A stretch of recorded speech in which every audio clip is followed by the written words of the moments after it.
Welcome to Suman TV. నమస్తే నాగార్జున రెడ్డి గారు. నమస్తే. మొత్తానికి అసెంబ్లీ సమావేశాలు సార్, జగన్మోహన్ రెడ్డి గారేమో BAC సమావేశంలో మీ అధినేతను రమ్మనండయ్యా మాట్లాడుకుందాము, మీరు అంటే టీడీపీ వాళ్ళకైతే ఒక సదవకాశాన్ని ఇచ్చారు అనుకోవచ్చు. ఏంటంటే మీరు ఏమడిగినా సరే మేము వాటికి సమాధానం చెప్తాము, వాటికి తగిన పరిష్కారం అయితే ఇందులో ఈ అసెంబ్లీలో తీసుకుందాం అనేసి అన్నారు. సో ఏంటి, చంద్రబాబు నాయుడు గారు వచ్చే విధంగా ఉంటారా? అందులో ఇంకో బ్రేకింగ్ న్యూస్ ఏంటంటే 16 మంది టీడీపీ సభ్యుల్ని కూడా ఇప్పుడు సస్పెండ్ చేసినట్టుగా తెలుస్తూ ఉంది, ఎమ్మెల్యేలని. సో ఇది అంటే ఒక రోజు వరకు మాత్రమే. సో ఎట్లా చూడొచ్చు సార్ ఇదంతా కూడా? పెద్ద ప్రత్యేకంగా చూసేదంటూ ఏముంటుంది నవీన్. ఏంటంటే పోడియం దగ్గరికి వెళ్ళాలి, లైన్ దాటి వెళ్ళాలి, స్పీకర్ గారు సస్పెండ్ చేయాలి, సస్పెండ్ చేస్తే ప్రజల్లోకి వెళ్ళాలి, ప్లే కార్డులు పట్టుకొని తిరగాలి, సానుభూతి పొందాలి అనేటువంటి దురుద్దేశంతో చేసిన పనే కానీ సదుద్దేశంతో చేసిన పని కాదు. రాంబాబు గారు ముందు నుంచి అదే అంటా ఉన్నారు, వీళ్ళు కావాలనే రెచ్చగొట్టే ప్రయత్నాలు చేస్తూ ఉన్నారు, రెడ్ లైన్ క్రాస్ చేస్తూ ఉన్నారు. ఎప్పుడైతే సస్పెన్షన్ ఇచ్చారో అప్పుడు బయటికి వెళ్ళేసి అక్కడ ధర్నాలు చేయొచ్చు అని చెప్పేసి. అది అంతేగాని ఇంకోటి అంటూ ఏమీ ఉండదు. జనరల్గా షట్టర్ అండ్ కౌల్ అని ఒక పుస్తకం ఉంది. ఆ పుస్తకంలో ఉన్నటువంటి రూల్స్ ప్రకారమే పార్లమెంట్ ఉపసభలో కానీ అన్ని అసెంబ్లీస్లో అన్ని రాష్ట్రాలకు సంబంధించిన అసెంబ్లీలో ఆ రూల్స్ని ఫాలో అవుతారు. ఎప్పుడు సస్పెండ్ చేయాలి అనేటువంటి దాన్ని కూడా నిర్దిష్టమైనటువంటి రూల్స్ అండ్ రెగ్యులేషన్స్ ఫ్రేమ్ చేస్తున్నాయి, అందరూ అదే ఫాలో అవుతారు. వీళ్ళు పర్పస్ఫుల్గా ఇంటెన్షనల్గా ఉద్దేశపూర్వకంగా కావాలనే చేశారు.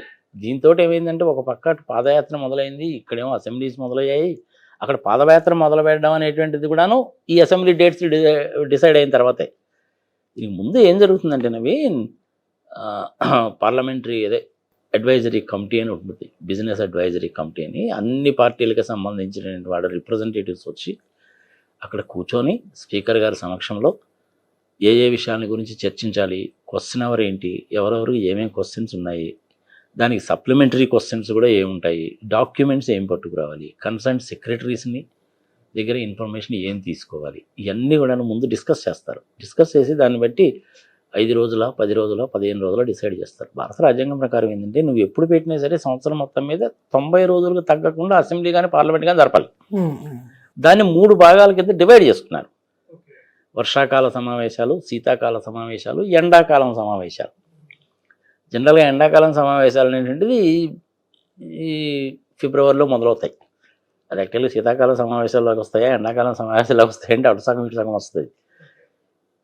సెంట్రల్ గవర్నమెంట్ వాళ్ళేమో 1 ఫిబ్రవరి 2000 సంవత్సరము XYZ ఇయర్స్ అనుకో బడ్జెట్ ప్రవేశపెడతారు. ఒక 15 రోజులు అటు ఇటు స్టేట్ గవర్నమెంట్స్, అన్ని స్టేట్ గవర్నమెంట్స్ కూడా బడ్జెట్స్ ప్రవేశపెడతాయి. కాబట్టి ఫిబ్రవరి మార్చిలో అది జరుగుతుంది. ఇప్పుడు జరుగుతున్నటువంటిది ఏంటంటే వర్షాకాల సమావేశాలు. వర్షాకాల సమావేశాలు లాస్ట్ టైం బడ్జెట్ ప్రవేశపెట్టినప్పుడు అందులో ఏమైనా మార్పులు చేర్పులు చేయడము, ఇప్పటి వరకు ఈ 3 నెలల వరకు ఎంత ఖర్చు పెట్టారు, ఏమైనా ఇట్లాంటి విషయాల గురించి డిస్కస్ చేస్తుంటారు. క్వశ్చన్స్ ఉంటాయి, క్వశ్చన్ అవర్ ఉంటుంది, 0 అవర్ ఉంటుంది, సప్లిమెంటరీ క్వశ్చన్స్ ఆన్సో జరిగిపోతుంటుంది. వీళ్ళకి ఏంటంటే అక్కడ ఉన్నది 23, అందులో కూడా అతలచితమైన వ్యక్తి రాలేదు. మిగిలిన వాళ్ళందరూ అచ్చెన్నాయుడు వాళ్ళు వీళ్ళు ఉంటారు. వీళ్ళు కేవలం అసెంబ్లీకి వచ్చింది దేనికయ్యా అంటే రైతుల యాత్రను గురించి డిస్కస్ చేయడానికి కాదు, అమరావతిలో రాజధాని, వైజాగ్లో రాజధాని గురించి డిస్కస్ చేయడానికి కాదు, కొత్తగా తీసుకొచ్చిన చట్టాల్లో లోటుపాట్లను గురించి డిస్కస్ చేయడానికి కాదు, సెంట్రల్ గవర్నమెంట్ నుంచి తీసుకురావాల్సిన ఫండ్స్ కోసం ఏం చేస్తున్నారో దాని గురించి కాదు, పోలవరం ప్రాజెక్టుని గురించి కాదు, ప్రత్యేక హోదాని గురించి కాదు, కేవలం గొడవ చేయడానికి వచ్చారు. ఆ గొడవ చేయడం అనేది మామూలుగా కానీ గొడవ చేసినట్టయితే పెద్దగా ఏమి ఉండదు. అరుపులు కేకలు అయితే కనుక మీరు కూర్చోండి అని ఆయన బెల్ కొడుతూ ఉంటాడు, వీళ్ళు మళ్ళీ అరుస్తుంటారు, వీళ్ళు అరుస్తుంటారు, నడిచిపోతుంటారు. అదే చిన్నపిల్లల స్కూల్లాగా ఉంటుంది. ఒకసారి పైనుంచి నువ్వు ఒకసారి కనుక అసెంబ్లీ కనుక చూస్తే చాలా ఆశ్చర్యం వేస్తుంది. సగం సీట్లు ఖాళీ ఉంటాయి. అసలు కొంతమంది ఎమ్మెల్యేలు అయితే ఆయన కూడా ప్రశ్న అడుగుతుంటాడు, ఈయనేమో సమాధానం చెప్తూ ఉంటాడు, ఆ మంత్రి గారు ఏమో సమాధానం చెప్తుంటారు, ఈయనేమో హాయిగా కూర్చొని వీడియోలు చూసుకుంటూ ఉంటాడు. కొంతమంది అయితే ఇంకేదో పుస్తకాలు చదువుకుంటూ ఉంటారు. రకరకాల మనుషులు ఉంటారు అనమాట.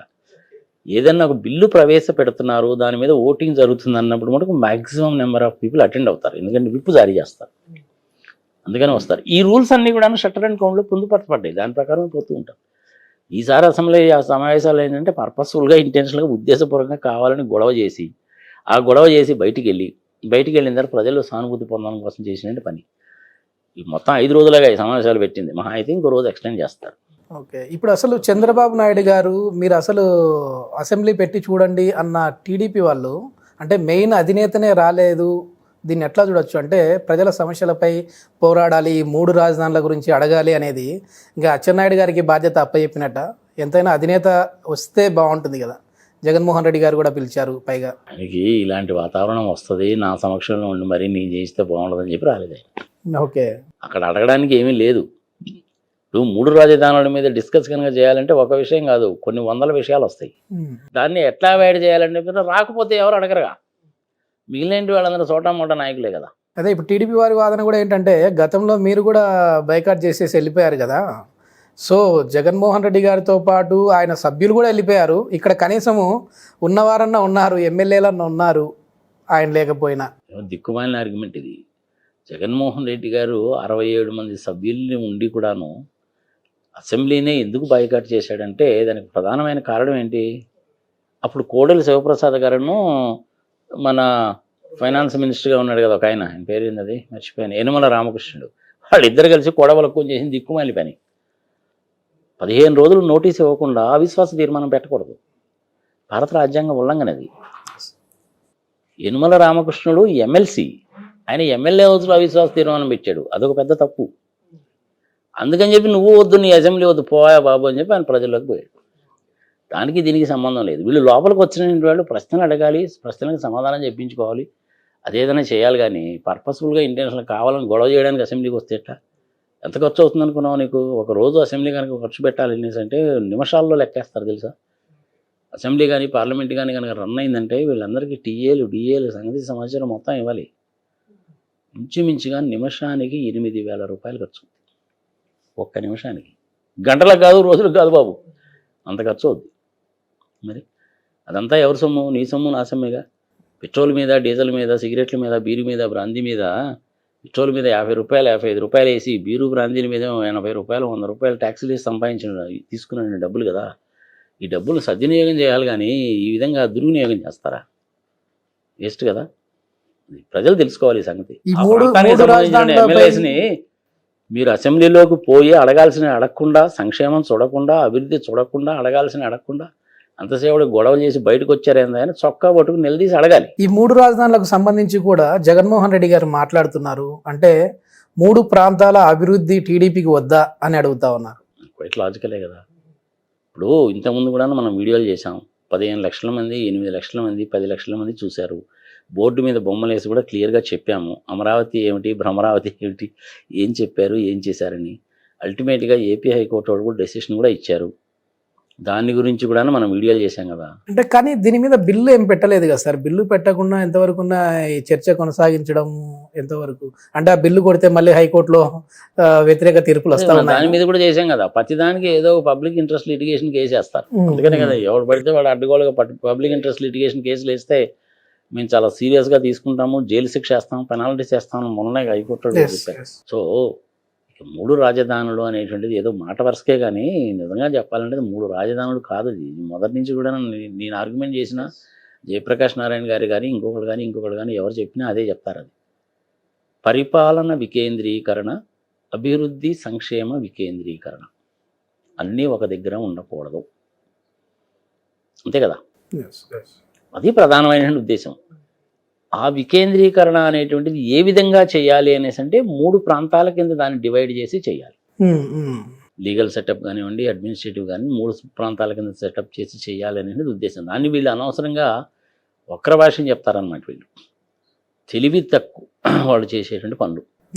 తెలివి కల్లవాడు, బుద్ధి ఉన్నటువంటి వాడు, కాస్త కోస్త జ్ఞానం ఉన్నటువంటి వాడు, అభివృద్ధికి అర్థం తెలిసినటువంటి వాడు, సంక్షేమానికి అర్థం తెలిసినటువంటి వాడు, ప్రజల యొక్క మనోభావాలని గౌరవించేవాడు, దీర్ఘకాలిక ప్రణాళిక బాగా తెలిసినటువంటి వాడు చేసేటువంటి పని ఏంటంటే వికేంద్రీకరణే.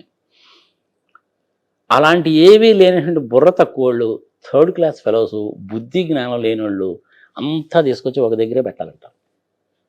ప్రపంచవ్యాప్తంగా కొన్ని వందల ఇన్స్టాన్సెస్ చెప్పచ్చు.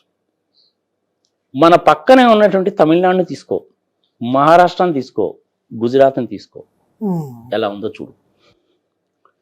తమిళనాడులో కనుక తీసుకుంటే వాళ్ళ అసెంబ్లీ మెడ్రాస్లో ఉంటుంది, కానీ ఇండస్ట్రీస్ ఎక్కడున్నాయి? మెడ్రాసు, తిరుచిరాపల్లి, కోయంబత్తూరు, మధురై, సేలం, దెన్ శివకాశి, ఇన్ని చోట్ల స్ప్రెడ్ అయినాయి. కాబట్టి అక్కడ ఇండస్ట్రీస్ కనుక పెడితే అక్కడ ఉండేటువంటి ప్రజలు లోకల్గా ఎంప్లాయ్మెంట్ ఎదుర్కొంటారు, లోకల్గా వ్యాపారాలు జరుగుతాయి, ఓకే డీసెంట్రలైజ్ అయిపోతుంది. ఓకే ఓకే ఓకే అది సార్, అసలు సిస్టమ్ మనము ఏంటి ఈ అమరావతి రైతుల యాత్ర దీనికి సంబంధించి సపరేట్ టాపిక్ అయితే చూద్దాం. ఇప్పుడు మొత్తం మీద అసెంబ్లీ అనేది ఇంకో 4 రోజులు కావచ్చు, లేదంటే ఇంకొక రోజు పొడిగించి కావచ్చు, ఉండొచ్చు అనుకుంటా ఉన్నాను. సో ప్రధానంగా ఇట్లాంటి చర్చలకు తావు తీస్తుందో చూద్దాము. అదేవిధంగా టీడీపీ వారు కూడా అటెండ్ అయ్యి అక్కడ ప్రజల సమస్యపై పోరాడాలి అని చెప్పేసి కోరుకున్నాం. Thank you sir, thank you. తప్పలేదు, కోరుకున్నాం.